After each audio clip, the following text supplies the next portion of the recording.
Hello friends, welcome back to my channel Sanjita's world. তোমরা সবাই কেমন আছো? আশা করি অনেক ভালো আছো। আমি সঞ্জিতা আজকে তোমাদের জন্য নিয়ে এসেছি নতুন একটি রান্নার রেসিপি। এই নতুন রান্নার রেসিপিটা খুব সহজেই আমরা বানিয়ে ফেলতে পারি বাড়িতে সানডের মেনু হিসাবে। আজকে আমাদের সানডের মেনু এই রেসিপিটাই, তাই ভাবলাম আমার বন্ধুদের সাথে রেসিপিটা শেয়ার করা যাক। এখানে 1.5 কেজির মতো চিকেন আছে, যেটা আমি জাস্ট সকালবেলা নিয়ে এসে ভালো করে পরিষ্কার করে ধুয়ে নিয়েছি। এবার চিকেনটাকে কিছু জিনিস দিয়ে ভালো করে ম্যারিনেট করে নিতে হবে। তার জন্য প্রথমেই দিলাম 1/2 চামচের একটু বেশি লঙ্কার গুঁড়ো, ঝাল যে যার স্বাদ অনুযায়ী ব্যবহার করবে। আর এখানে দিতে হবে গোলমরিচ গুঁড়ো। গোলমরিচ গুঁড়োটা এই চিকেনের রেসিপিটাকে আরও স্বাদে বাড়িয়ে দেবে, তাই গোলমরিচ গুঁড়োটা অবশ্যই ব্যবহার করবে। জিরের গুঁড়ো দিয়েছি 1 চামচের মতো।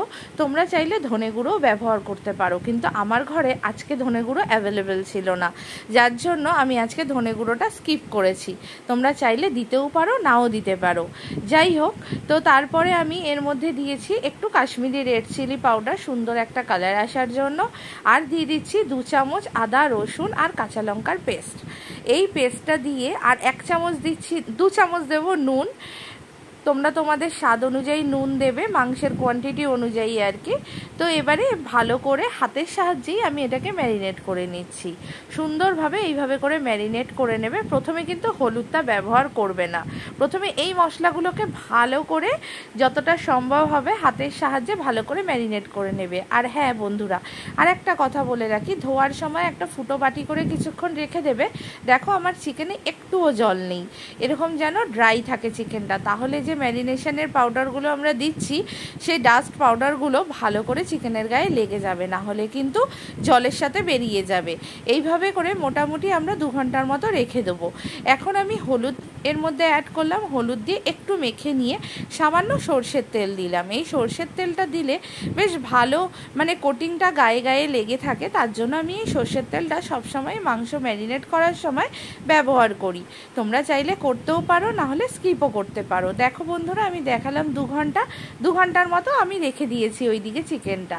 আর এই দিকে আমি কড়াই বসিয়ে দিয়েছি। কড়াইটা গরম হয়ে এসেছে, তার মধ্যে 100 গ্রামের মতো আমি এখানে অয়েল ইউজ করেছি। আমি এখানে সর্ষের তেল ব্যবহার করেছি, তোমরা চাইলে রাইস ব্র্যান অয়েলেও করতে পারো।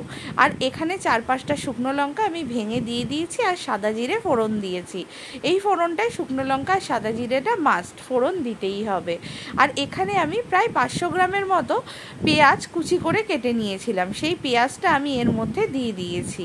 এবার ভালো করে পেঁয়াজটাকে আমি নেড়ে চেড়ে নিচ্ছি। যখন কিছু নাড়াচাড়া করা হয় তখন কিন্তু গ্যাসের ফ্লেমটা অলওয়েজ লো ফ্লেমে রাখতে হবে, নাহলে কিন্তু তেল ছিটে আসতে পারে। এই ছোট ছোট কথাগুলোই আমি সবসময় মেনশন করি আমার ভিডিওর মধ্যে। তাই একটাই রিকোয়েস্ট, ভিডিওটা স্কিপ না করে শুরু থেকে শেষ অবধি দেখো। আর ভালো লাগলে ভিডিওটাকে লাইক করো আর চ্যানেলটাকে সাবস্ক্রাইব করো।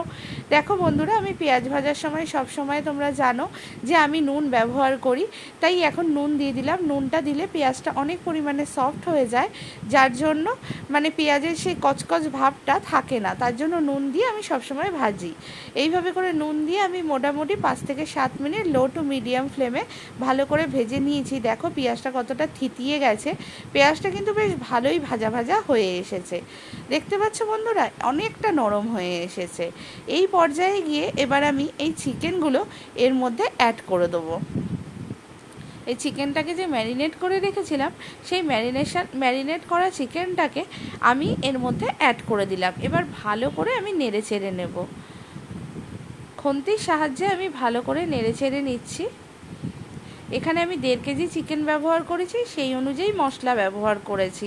তোমরা কম বেশি চিকেনের পরিমাণ হলে মশলাটা কম বেশি করে নিও। এইভাবে করে হাই ফ্লেমে আমি 10 মিনিট ফুটিয়ে নিয়েছি, না ঢাকা দিয়ে, যাতে পেঁয়াজগুলোও নরম হয়ে যায়, চিকেনটাও একটু ভাজা ভাজা হয়ে যায়। আমি এখানে 3টে মিডিয়াম সাইজের টমেটো কুচি করে কেটে নিয়েছিলাম, যেটা চিকেনের মধ্যে দিয়ে দিলাম।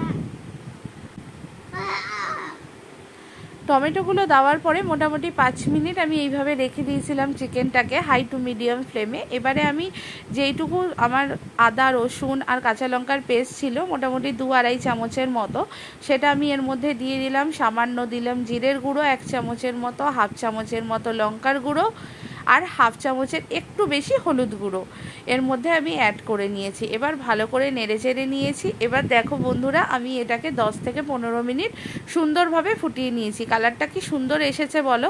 আর এই দিকে এবার আমি এতে দই অ্যাড করব। এই দইটা কিন্তু কাশ্মীরি চিকেন মশলায় মাস্ট, এটা দিতেই হবে। তার জন্য আমি এখানে 5 চামচ দই নিয়েছি। 1.5 কেজি চিকেনের জন্য আমি ওই 100 গ্রামের মতো দই ব্যবহার করেছি। তোমরা বেশি বা কম করে নেবে চিকেনের ওজন অনুযায়ী। এবার দইটা দেওয়ার পর সঙ্গে সঙ্গে গ্যাসের ফ্লেমটাকে লো করে দেবে, পারলে অফও করে দিতে পারো, নাহলে কিন্তু দইটা কেটে যাবে, তখন কিন্তু চিকেনটা খেতে ভালো লাগবে না। এই জন্য দইটাকে দেওয়ার পরে সঙ্গে সঙ্গে এইভাবে করে নেড়ে নেবে, আর দইটাকে সবসময় সুন্দরভাবে ফাটিয়ে নেবে। এইভাবে করে নেড়ে চেড়ে নিচ্ছি, আমি ভালো করে নেড়ে নিয়েছি। দেখো বন্ধুরা, বাটিটা ধুয়েও দিয়ে দিয়েছিলাম দইয়ের। আমি কিন্তু আদার্স কোনো জল ব্যবহার করিনি, আমি কোনো জল ব্যবহার করব না, কারণ যখনই এই কাশ্মীরি চিকেন মশলা বানানো হয় তখনই কিন্তু কোনো জল আউটসাইড থেকে ব্যবহার করা হয় না। যেইটুকু জল পেঁয়াজ, চিকেন বা দই দিয়ে বেরোয় সেই জলটাতেই কষা কষা করে এই রান্নাটা হয়। রান্নাটা প্রায় হয়ে এসেছে। এখন আমি কস্তুরি মেথি এর মধ্যে ক্রাশ করে দিয়ে দিয়েছি। তোমরা সবসময় শুকনো খোলায় কস্তুরি মেথিটা একটু নেড়ে চেড়ে ক্রাশ করে দিয়ে দেবে, তাতে টেস্টটা অনেকটা বেড়ে যায়। আর সামান্য পরিমাণে গরম মশলা পাউডার অ্যাড করলাম। এবারে আমার রান্না প্রায় শেষ। বলো বন্ধুরা কেমন হয়েছে, আমায় প্লিজ কমেন্ট করো, আর ভালো লাগলে লাইক আর সাবস্ক্রাইব করে দিও।